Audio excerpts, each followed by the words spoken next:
didn't want to make this documentary personal.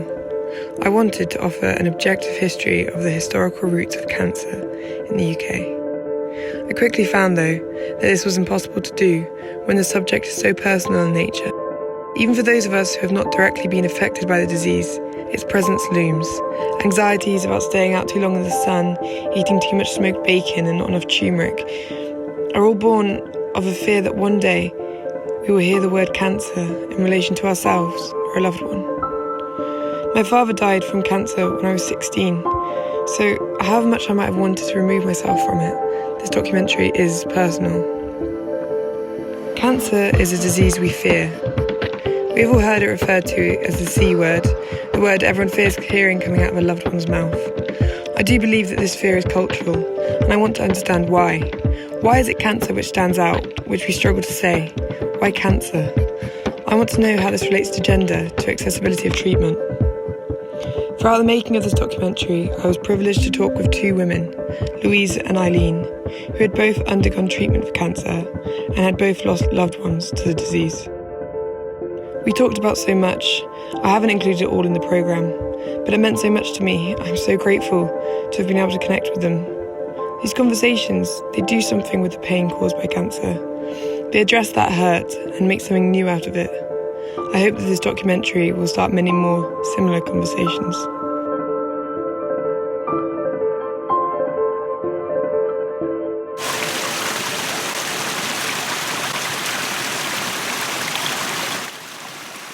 When Hippocrates of Kos looked at a tumour, its central mass, surrounded by a web of blood vessels, reminded him of a crab. Its body dug into the sand, its legs and pincers spread out around it. The Greek word for crab is karkanos. It may be difficult to understand the likeness, yet it stuck. Scholars, maybe in an attempt to make sense of what Hippocrates saw, describe the spread of cancer in the body as a crab scuttling under the surface. Each description suggests that even before it had a name, cancer was thought of as invasive, cruel, and inescapable. I wondered, could the origins of the word oncology, the study and treatment of tumours, tell a different story?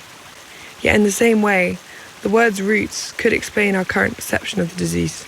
The root of the word oncology is onkos, which in Greek means mass or burden.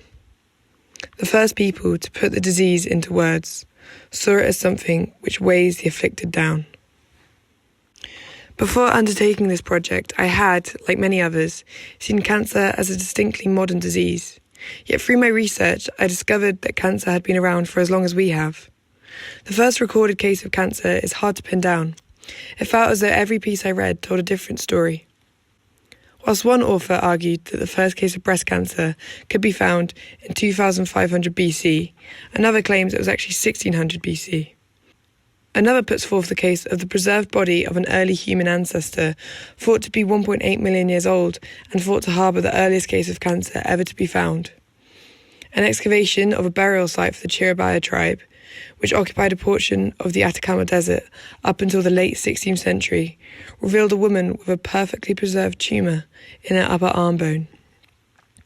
Then there is the story from 440 BC of Atossa, the Queen of Persia. History remembers her as a powerful, strong ruler. It also recalls how she suffered with a bleeding lump in her breast. Instead of summoning one of her many physicians, she went into self-imposed isolation, hidden away, cradling her chest. It was one of her slaves who finally persuaded her to let him remove it.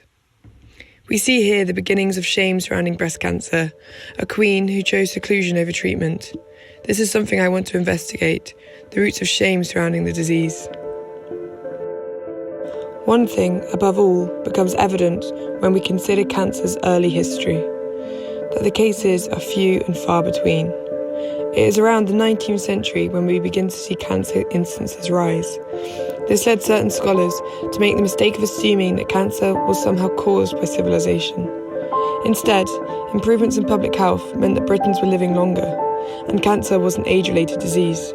Simply put, civilization gave cancer a chance to grow before its host was killed off by consumption, smallpox, or the plague. Cancer, unlike these other endemics, had failed to be tamed by progress. Again, I wondered, could this be why we fear the disease? We are, after all, a nation who have long been obsessed with control, A look at our imperial history tells us this much. Does the disease scare us because it's something we've been unable to dominate? This desire to prevail over cancer is something we see throughout the history of the disease.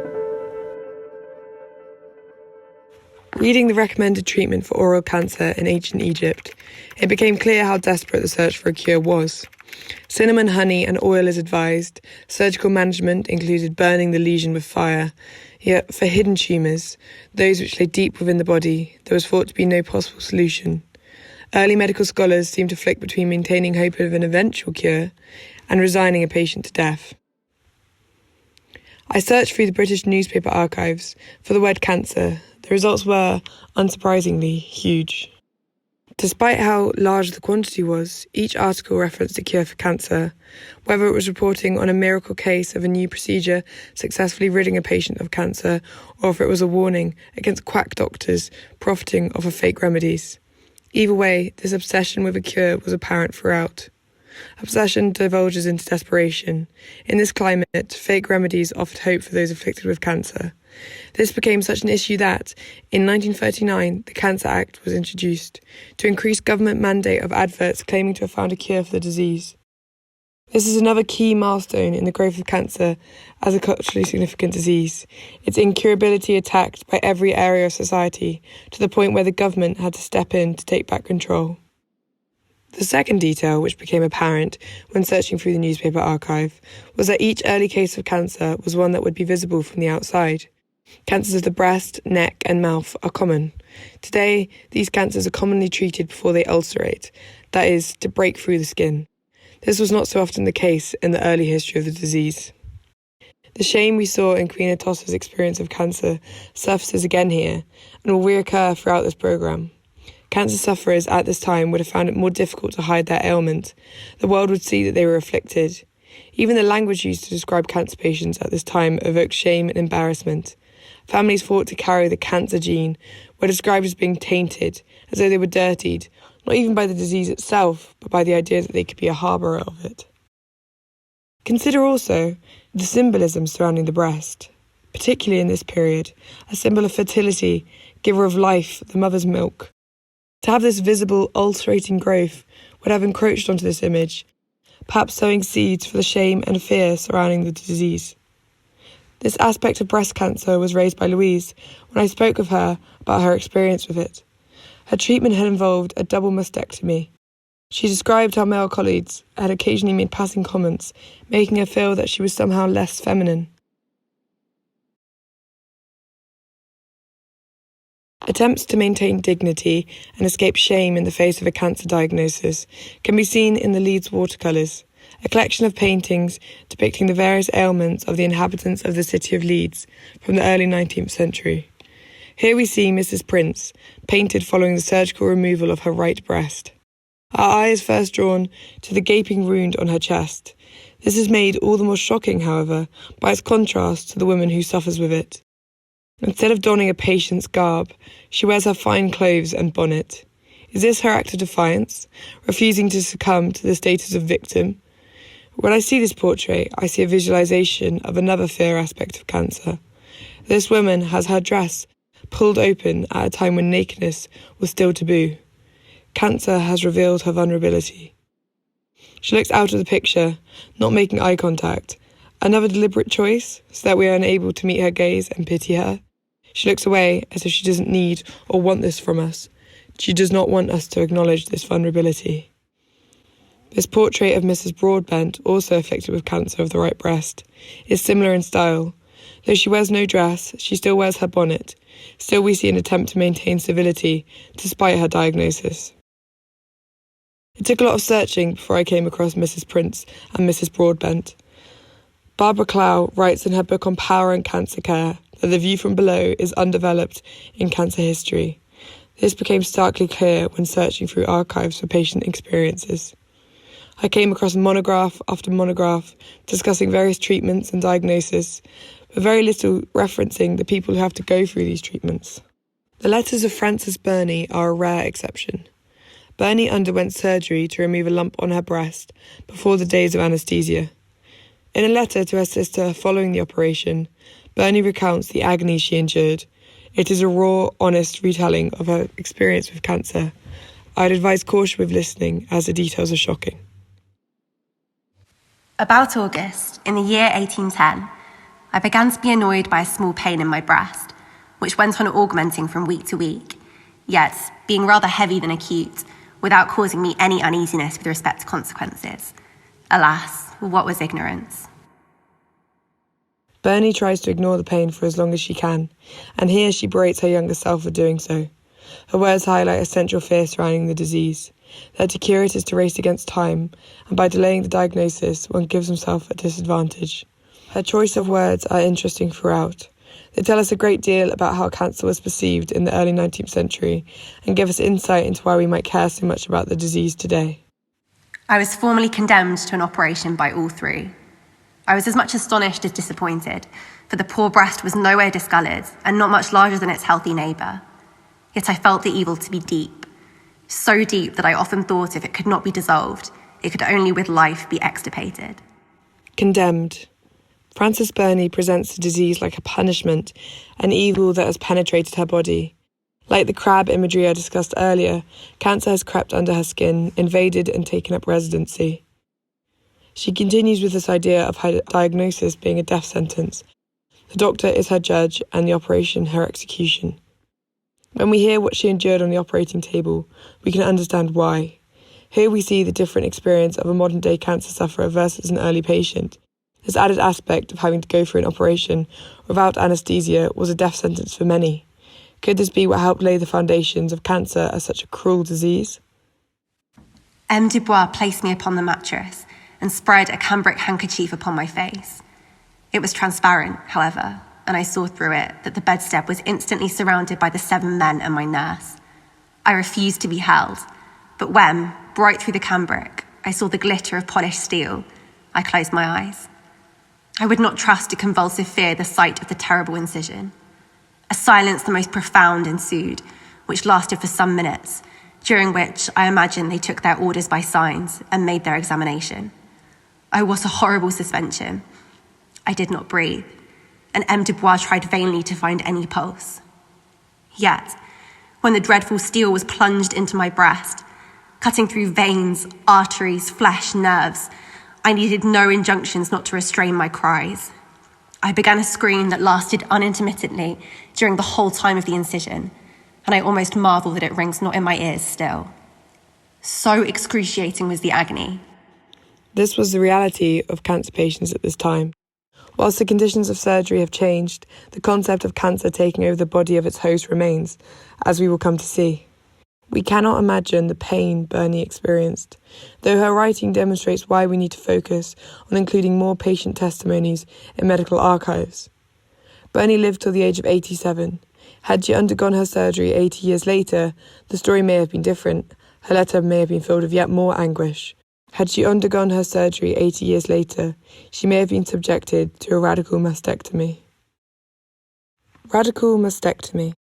A surgical treatment for breast cancer, in which the surgeon removes the entire breast, including the skin, nipple and areola, all axillary lymph nodes, and the chest wall muscles. It was a treatment born from the idea that the more a surgeon cut, the more he cured, and it was as destructive as it sounds. This theory was so pervasive that there are records of surgeons operating on breast cancer patients purely for the effect on morale. I see this as a prominent cause of the fear surrounding cancer here in the UK. Early treatments were so cruel, it cemented the idea that the treatment of the disease was almost as terrible as the thing itself. They physically stripped away at the patient's body, taking away their defences and leaving them vulnerable. And these treatments began long before the radical mastectomy was first proposed. In the 14th century, Ambrose Pare advised that small breast tumours should be removed with sulfuric acid, while Tabor, in 1721, attempted to simplify the mastectomy with a guillotine-like instrument, not far removed from a medieval torture device. You may have noticed that with the earliest cases of cancer recorded, the majority were cancers of the breast. This, along with the prevalence of uterine cancer, created the idea that cancer was a female disease. Frequently, the ailment was joined with other feminine disorders, such as hysteria. This early feminization of cancer continued into the 20th century with the pink ribbon campaigns. This gendering of cancer can also be seen in the earlier access issues relating to the disease. Cervical cancer in the 19th century was commonly associated with mothers of large families, meaning women with low socioeconomic status. This led to the perception of uterine and cervical cancers as diseases of poverty. In a way, this was accurate. Most recommended preventative measures for cancer would have been far easier for the wealthy to carry out. Improved diet, clean water, exercise and clean clothing were amongst the advice given by physicians. Access to these things was a privilege. Studying these early histories made me realise that from the point when this disease was first given a name up until the present day, there have been issues of accessibility, patient individuality and experience. I had yet to consider how these early roots translated into the way we talk about cancer today. 1940, and Great Britain's battle for life is on.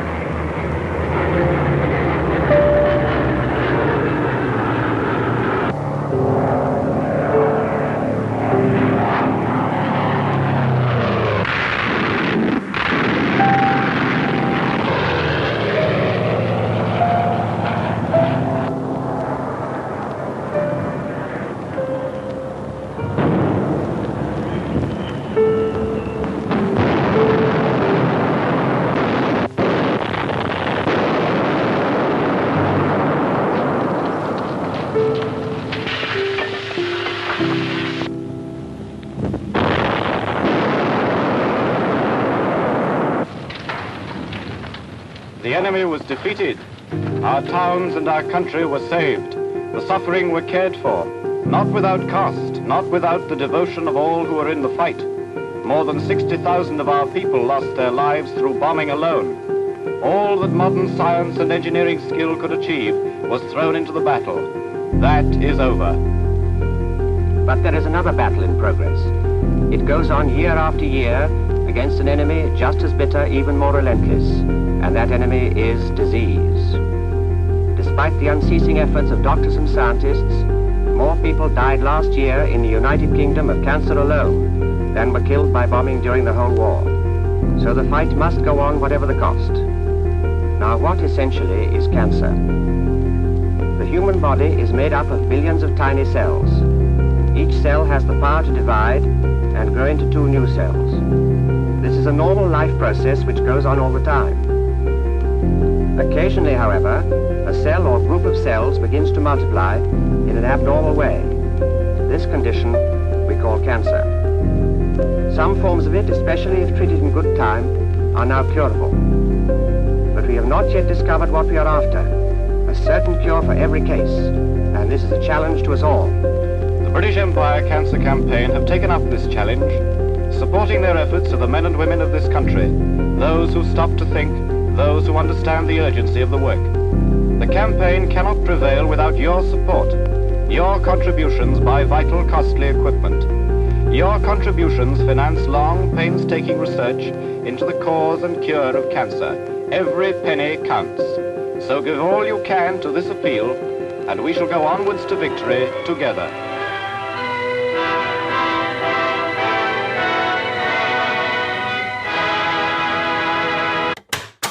When my dad was undergoing treatment for cancer, I used to hate it when people referred to it as his battle.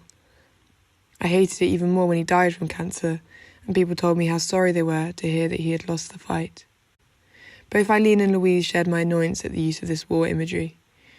Eileen felt that the vast majority of people who have cancer would do anything to be cured, so it's not really a question of winning or losing. Louise agreed. If you lose the battle, the assumption is that you didn't fight hard enough. It assumes it's a battle you could win, but you can't always win the cancer battle. It creates this idea that if you fight hard enough, you will get over it. I can't claim to know the opinions of all people affected by the disease. For some cancer patients or their families, this imagery could help motivate them, encourage them to keep fighting and win. What I do know is that I didn't like it, and I wanted to know where it came from.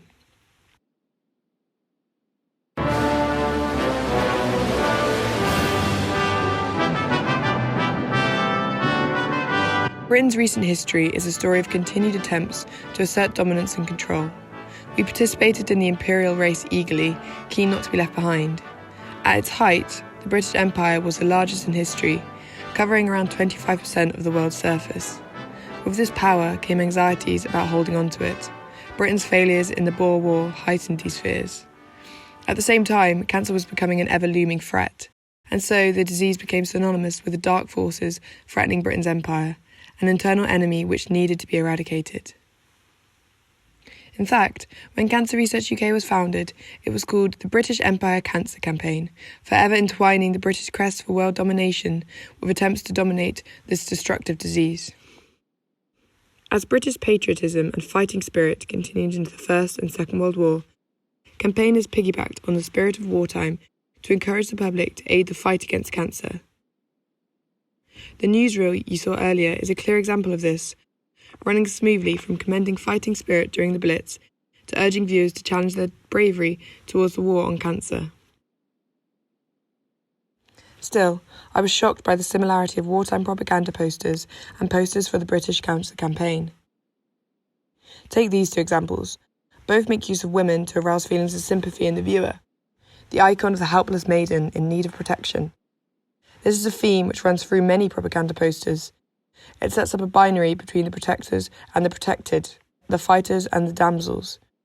Usually, this binary runs along gendered lines, with men shown to be strong and women weak.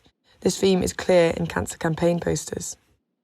Here again, we have the sobbing woman, desolate, head and hands, both women shown in white, which has been used to symbolise purity and innocence. This made me recall earlier perceptions of cancer, which I explored earlier, the idea of the disease invading and infecting clean bodies. Yet another example, we again have the damsel being taken away by the enemy in the wartime poster. The cancer campaign depicts the archetypal British soldier. A rather romanticised view, he wears no armour and brandishes a sword. In both examples, the enemy is represented as a beast of some sort. On the left, cancer is embodied in a demonic creature with forked tongue and curly tail, while on the right, the German soldier is depicted as a blood-crazed ape. These examples create the idea of us against them, the noble British people against the evil cancer. I would argue that this laid the foundations for the use of war imagery in the present day. I wanted to take a look at recent Cancer Research UK adverts to understand how war imagery has been used. I will show a few short clips from these adverts. These can be very emotive, so I understand if you choose not to look. The examples from the early 2000s focus on trying to get the audience to feel great sadness. They centre on the loss caused by cancer. The colours are grey, the setting dismal. The clips are set to mournful renditions of Fields of Gold. One example I will not show, as it received backlash from viewers for making cancer look truly terrifying and serving a cruel reminder to those who have lost a loved one. The clips make use of wartime language throughout, asking the viewer to play their part in the effort to control all cancers. It sets up a clear opposition, a battle against a common enemy. What's more, there is a focus on female patients and children. Another common technique in war imagery which continues here. Moving into the 2010s, we see a clear change in style. It is far more optimistic. Instead of having patients trapped in dimly lit hospital corridors, we see them leaving, walking towards the sun, supported by a family member. This Race for Life advert from 2013 stands out to me. I remember seeing it shortly after my father's diagnosis, and I still find it as striking as I did then. The advert makes use of this battle spirit, but in a more modern way.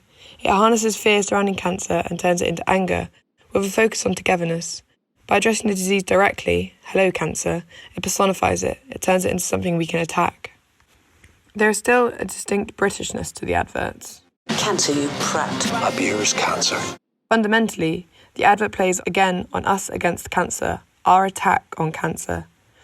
I would argue that this puts a more modern and, in my opinion, more effective spin on this war on cancer. What's more, it does not suggest that those who have died from the disease have lost their battle or failed in some way. They are also fighters, and our anger at their loss could be turned into efforts to change someone else's outcome. I read a lot of books to make this documentary, and whilst their content was illuminating, it was the way they were written that really stood out to me. They are a useful way to summarise the themes I've explored over the course of this documentary. Firstly, so many began with the story of a patient, often a woman, either dying from cancer or receiving a diagnosis. The authors seem to use this as a literary device to draw the reader in. Second, there was a running theme of cancer being unforeseen and unprepared for. Often the writer made a point of emphasising this. Not only was it unforeseen, but it came exactly at the wrong time, when the patient is a new mum, has just got a new job, is about to get married, or is in the prime of their life. Another reason for their cultural significance and fear: cancer can never, ever come at a good time. I can't blame these books for doing this. I myself did it at the start of this documentary. I began telling you the story of losing my father. I think when it comes to cancer, as I said, it's impossible not to tell these individual stories. As when we think of cancer, we think of the people that it affects. I will be forever grateful to the NHS nurses and doctors that treated my dad during his 5 years as a patient. But there is a part of me that asks, would the outcome have been different if he had been able to access private healthcare services? The NHS is severely underfunded. Their staff are critically overworked. I consider the issues of accessibility in early cancer history, and sadly, these issues continue today. The NHS offers fantastic treatment, but when resources are limited and time is stretched between multiple patients, issues which increased funding could alleviate, things go wrong. Louise's daughter was turned away 3 times when she went to her doctors to ask for a checkup on the lump on her breast. By the time they took her case seriously, her cancer had surpassed the point of treatment. The Macmillan nurse, attending Louise's husband, was the only nurse assigned to work 3 hospitals. With their time stretched so severely, their quality of care suffered. Eileen's husband was delivered the news that his cancer had spread to his brain whilst he was alone following an MRI scan. Increased funding is needed to ensure that doctors and nurses have time for each patient, time to check and double check. Time, a fearful thing for cancer patients. Beating the disease is a race against time. The quicker the diagnosis and treatment, the better chance of survival. When your only option for treatment is the overworked NHS, this becomes an issue of accessibility. Furthermore, studies have found that higher socioeconomic status is associated with greater awareness of cancer risk factors. Being able to eat foods rich in antioxidants is a luxury and should be acknowledged as one. The ability to take time off work to follow up a cancer worry or treatment is a luxury. The issue, as Louise pointed out, is that cancer diagnosis doesn't mean everything else stops. The other payment, the mundane, everyday stuff that you need, that keeps going. It's just that suddenly you have to pay for that alongside stopping work for illness, alongside travel costs to and from appointments. This fight against cancer is not one where every soldier is equally armed. Cancer treatment has come so far since the days of Francis Burney, but more can be done to address the economic inequalities which underpin cancer treatment. This starts with our government. I set out to understand, essentially, why we care so much about cancer here in the UK, why the disease is so feared, why we talk about it in the way that we do. I wanted to see how this related to gender, accessibility, and the roots of the language we use to talk about the disease. I don't want this documentary to generate fear. For me, its creation has been a therapeutic process. I have spoken with some wonderful women, and I've been reminded of the strength we have within us.